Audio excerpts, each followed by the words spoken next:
আবার খাবে 20 দিন পর, 18-20 দিন পর খাবে। লিভারের খাবে আমাদের পুরাটা। এই নাম্বারে ফোন করছেন, ওটাই আমার নাম্বার।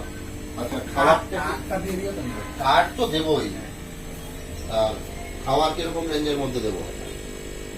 কিরকম রেঞ্জের মধ্যে আছে? খাওয়ার আর একটা দুধ লাগবে। এখন কি খাবে ও? ওই খাওয়ারটা দুধটা ওটাই। ভাতটা না না, এখনই দেবেন না, এখন খাই কতটুকু খাবেই এতটুকু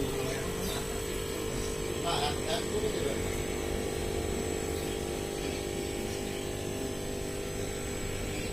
একটা ওষুধ আছে, একটা লিভারের।